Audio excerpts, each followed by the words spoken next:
kind of talent, especially an HIV caseworker's daughter. See, by the time she comes home from work, she is out of patience. The main thing reverberating in her head is that the world is an ugly place, and people only come to her after their lives have been mutilated. They've tested positive. They're being held down by the man, or just a man, in a back alley, or in homes they thought they were safe by hands they've known their whole lives. They can't make rent. The INS is sniffing around their block, and she's trying to break you in early. She doesn't want it to catch you off guard. Like those girls from small towns that go to school in the big city, all that ugly can hit you hard. It can break a girl, and she needs you to be strong. You're her last effort. You're the last thing this world's gonna wring from her body. It's not enough that you were the only 12-year-old who knew about STDs and condoms. That all of the kids and all the surrounding grades used to ask you their questions because they couldn't ask their teachers, and God knows they couldn't ask their parents. It's not enough that you're constantly quoting statistics about the rising HIV rates in Hispanic and Black communities because nobody's talking about it. She needs you to talk about it loudly to everyone.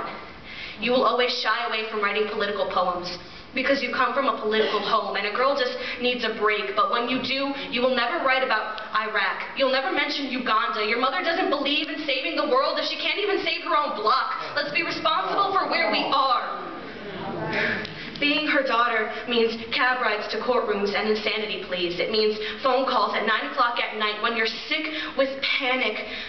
Melanie, Mija, my client had to go into the hospital. There's no one to watch her kid. I need to stay here tonight. I need to know you're going to be okay. I need to know you can take care of yourself like I taught you to. Don't worry, I'm fine. You stay. It means realizing that the manager of the restaurant you work at makes twice as much as your mother does. And she knows that too.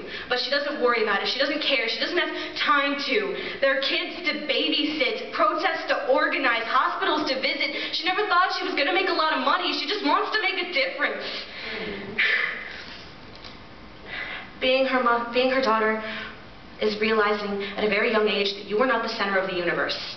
And maybe it's not fair how quickly you had to grow up to figure this out, but she didn't just take.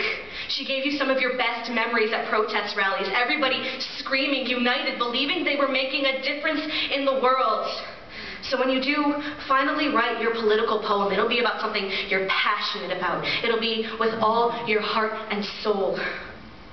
And you know that your life is not a burden on this world. You'll do everything in your power to help, because you're your mother's daughter after all.